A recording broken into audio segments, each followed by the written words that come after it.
নমস্কার বন্ধুরা, বলছে বাংলায় স্বাগত। এই মুহূর্তে কিন্তু আমি রয়েছি প্রখ্যাত অর্থনীতিবিদ অভিরূপ সরকারের কাছে। কেন রয়েছে আপনারা সকলে জানেন যে কেন্দ্রীয় বাজেট ঘোষণা হয়ে গেছে এবং সেই বাজেট নিয়ে কিন্তু মিশ্র প্রতিক্রিয়া আমরা সামনে দেখতে পাচ্ছি। বিভিন্ন মিডিয়াতে বিভিন্ন রকমের কথা শুনতে পাচ্ছি।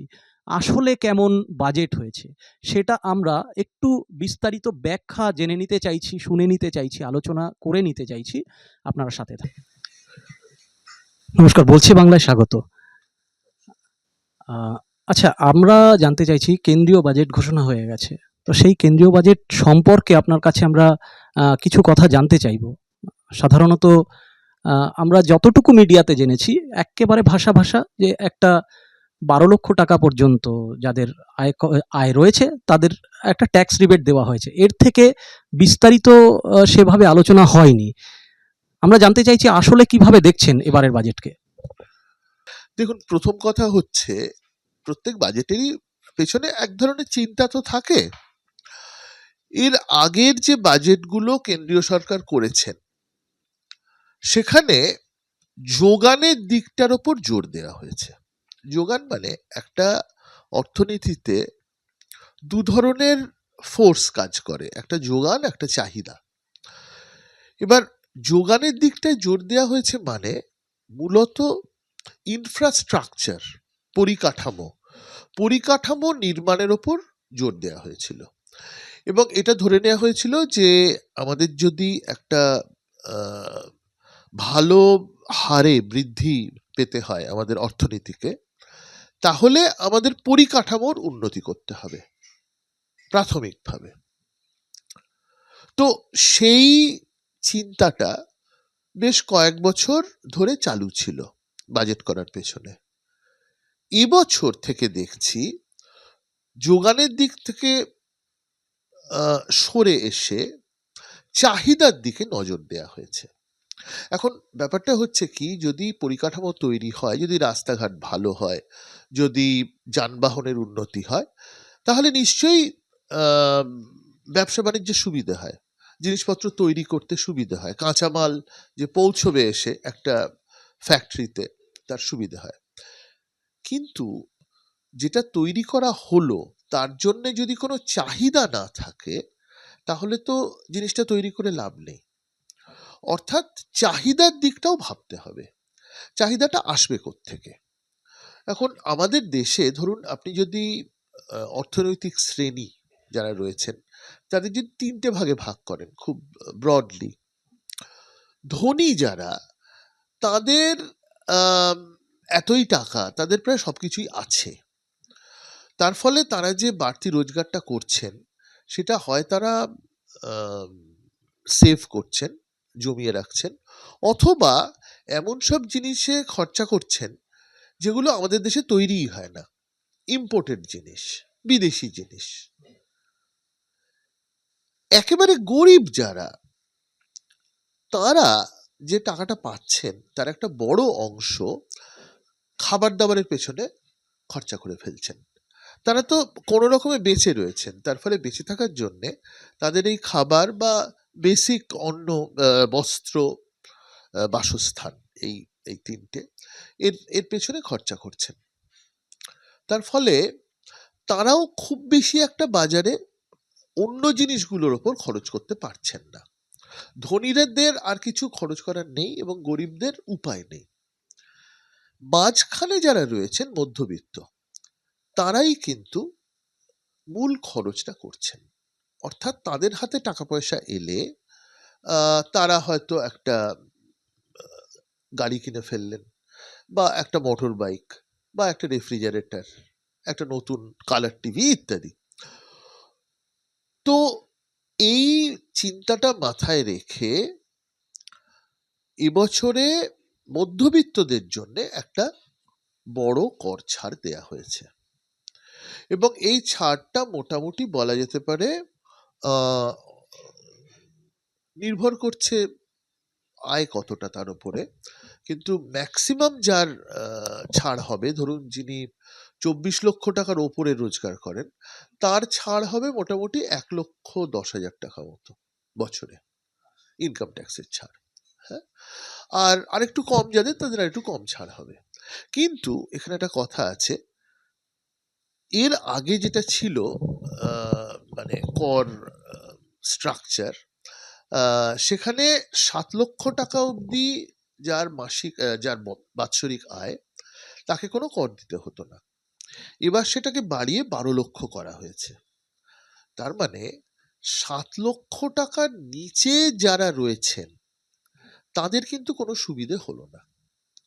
অর্থাৎ 7 লক্ষ টাকার ওপরে যারা রয়েছেন, যাদের আমরা ধরা যাক মধ্যবিত্ত বলছি, তাদের সুবিধে হচ্ছে এবং সরকার ধরে নিচ্ছেন যে তারা বেশি টাকা খরচ করবেন।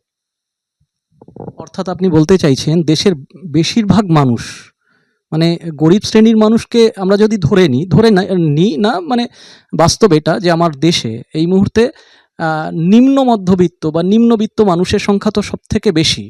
তো সেই দিক থেকে দেখতে গেলে এইবারের বাজেট কি সাধারণ মানুষ বা জনমুখী বাজেট এটাকে বলা যায় এইবারের বাজেটকে? আমি অন্তত বলবো না, এটা মধ্যবিত্তমুখী বাজেট। মধ্যবিত্ত যেহেতু খরুচে, সেই জন্য মধ্যবিত্তের ওপর নির্ভর করে একটা বৃদ্ধি হার বাড়ানোর চেষ্টা করা হচ্ছে। কিন্তু আমাদের দেশে বছরে 7 লাখ, অর্থাৎ ধরুন মাসে 50,000-এর একটু বেশি, সেটুকু আয় কটা পরিবারে আছে? অনেক অনেক কম পরিবারে। একেবারে যারা মানে বিত্তহীন তাদের কথা ছেড়েই দিলাম, এমনকি যারা ধরুন ছোটখাটো কোম্পানিতে কাজ করে, খুব বড় কোনো কর্পোরেট নয়, তারাও কিন্তু 50,000 টাকা পায় না।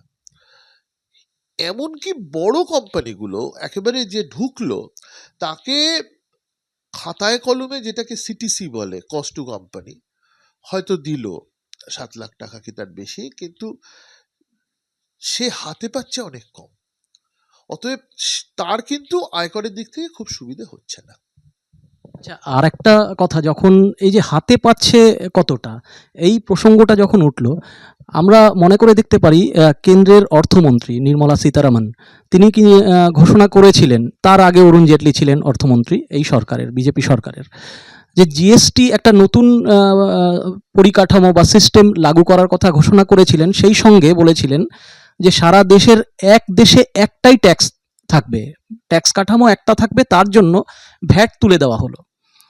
প্রকৃত অর্থে কি এই জিএসটি মানে একটাই ট্যাক্স, এই সিস্টেম কি লাগু হলো? আমরা তো দেখতে পাচ্ছি বিভিন্ন কর, সেজ ইত্যাদি নানান রকম উপায়ে বিভিন্ন কর প্রত্যেকটা মানুষের কাছ থেকে আয় কর, বিক্রয় কর বিভিন্নভাবে তার থেকে কেটে নেওয়া হচ্ছে। তবে কি জিএসটি যেভাবে লাগু করা হয়েছিল, যে কথা বলে লাগু করা হয়েছিল যে একই দেশে একটাই কর থাকবে, সেইটা কি ভায়োলেট হলো না? দেখুন, হলো এবং হলো না, এটা দুভাবে ইন্টারপ্রেট করা যায়। জিএসটি তো সব পণ্যের ওপর সমান হারে জিএসটি বসছে না। হ্যাঁ, সেক্ষেত্রে বিভিন্ন পণ্যের ওপর যেহেতু বিভিন্ন হারে জিএসটি বসছে, একটাই কর আমরা বলতে পারছি না। কিন্তু আবার এটাও ঠিক যে মূল যে কর কাঠামো, তাতে সব রাজ্যেই একই কর ব্যবস্থা। তার উপর কয়েকটা জিনিস রয়েছে যেগুলো জিএসটির আওতা থেকে বাদ যাচ্ছে, যেমন পেট্রোলিয়াম, আপনার মদ, এইগুলো কিন্তু রাজ্যগুলোই চায় না এগুলো জিএসটির আওতায় আনতে। তার কারণ আছে। কারণটা এই যে জিএসটির আওতায় একবার চলে গেলে সেই কর বাড়ানো বা কমানো আর রাজ্যর হাতে থাকবে না। মানে ইন্ডিপেন্ডেন্স যেটা, সেটা সম্পূর্ণ চলে যাবে। ওটা জিএসটি কাউন্সিলের আওতায় যাবে এবং সেন্ট্রালি ডিসাইডেড হবে। তো সেটা তো অনেক রাজ্যই চাইবেন না। রাজ্যের অনেক সময় বাড়তি টাকার দরকার হতে পারে, বা কখনো কখনো হয়তো টাকার দরকার তেমন নেই। সেই অনুযায়ী রাজ্য তার রিকোয়ারমেন্ট অনুযায়ী কর বাড়াতে কমাতে পারে, এবং সেটার জন্য যাতে পারে তার জন্য কয়েকটি আইটেম রাখা হয়েছে যেটা জিএসটির আওতায় পড়ে না। সেই অর্থে এক কর ব্যবস্থা নয়। সম্প্রতি অক্সফ্যাম একটা রিপোর্ট প্রকাশ করেছে জিএসটি নিয়ে, সেই বিষয়টা নিয়ে আপনার কি মতামত? জানি না রিপোর্টটা, আপনি একটু বলতে হবে রিপোর্টটাতে কি আছে। জিএসটির বিভিন্ন রকমের আমি যেই প্রসঙ্গটা এক্ষুনি তুলেছিলাম। আচ্ছা, আচ্ছা, আচ্ছা, আচ্ছা। আচ্ছা, আমার আরো একটি প্রসঙ্গ যেটা একদম প্রথমের দিকে আমরা আলোচনা করছিলাম। সেটা হচ্ছে এই যে বাজেট, দেশের অধিকাংশ জনগণ যারা বিলো প্রভার্টি বা গরিব শ্রেণীর তাদেরকে সাপোর্ট করছে না, অথচ আমরা আজই জানতে পারলাম, মিডিয়াতে এসেওছে সেটা, যে আজ থেকে বা গতকাল থেকে আগামী 15 তারিখ পর্যন্ত পেট্রোলে, ডিজেলে এবং কেরোসিন এছাড়াও অন্যান্য পেট্রোলিয়ামজাত সামগ্রীতে একটা বড় ধরনের জাম্প আসতে চলেছে দামের ক্ষেত্রে, মূল্যের ক্ষেত্রে। পেট্রোলে দেখা যাচ্ছে 1 টাকা 24 পয়সা বাড়তে চলেছে আগামী 15 দিনের মধ্যে। ডিজেলে যেটা বাড়তে চলেছে প্রায় 4 টাকা 49 পয়সা। কেরোসিন তেলে দেখা যাচ্ছে প্রায় 5 টাকা। এইরকম একটা স্ল্যাব ধার্য করা হয়েছে। এতে কি যারা নিম্ন মধ্যবিত্ত বা নিম্নবিত্ত দেশের অধিকাংশ মানুষ তাদের কাছে মূল্য বৃদ্ধির বোঝা আরো চাপবে না? দেখুন, পেট্রোলের দাম বাড়লে সবসময় মূল্য বৃদ্ধি হয়, ওটা মানে হাইলি ইনফ্লেশনারি, কোনো সন্দেহ নেই। তবে সাধারণত পেট্রোলের দাম বাড়াটা আগে থেকে ঘোষণা করে হয় না। তার কারণ হলো, যদি আমি জানি যে পেট্রোলের দাম বাড়বে 15 দিন পর থেকে, তাহলে তো আমি এখন থেকেই মজুত করে রাখবো। এই মজুতটা যাতে না হয় সেই জন্যে সরকার সবসময় চেষ্টা করে একটা একটা সারপ্রাইজ দিতে, একটা অবাক করে দিতে। সেক্ষেত্রে এই যে বলা হচ্ছে যে পেট্রোলের দাম বাড়বে, ডিজেলের দাম বাড়বে, সেটা কতটা বাড়বে সেটা সম্বন্ধে আমার একটু সন্দেহ আছে।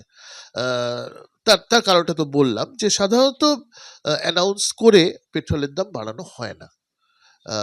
কিন্তু এ বিষয়ে কোনো সন্দেহ নেই যে যদি দামটা বাড়ে তাহলে অবশ্যই ইনফ্লেশন বাড়বে, এবং যদি কেরোসিনের দাম এতটা বাড়ে তাহলে তো আমজনতার খুবই ক্ষতি হবে, কোনো সন্দেহ নেই। এবং এখনো কিন্তু কেন্দ্রীয় সরকার যাই বলুক, আমাদের দারিদ্র্য সীমার নিচে বেশ কিছু মানুষ আছেন। এটা তো শুধুমাত্র স্ট্যাটিস্টিক্সের জাগলারি করে আটকানো যাবে না, মানে চাপা দেওয়া যাবে না। অবশ্যই কিছু দরিদ্র মানুষ এখনো আছেন এবং তাদের সব থেকে বেশি এফেক্ট করবে। এইবারের বাজেট তো আপনারা, কেন্দ্রীয় বাজেট তো আপনি দেখেছেন, সামনে হয়তো রাজ্যের বাজেটও আসতে চলেছে আমরা যতটুকু জানি।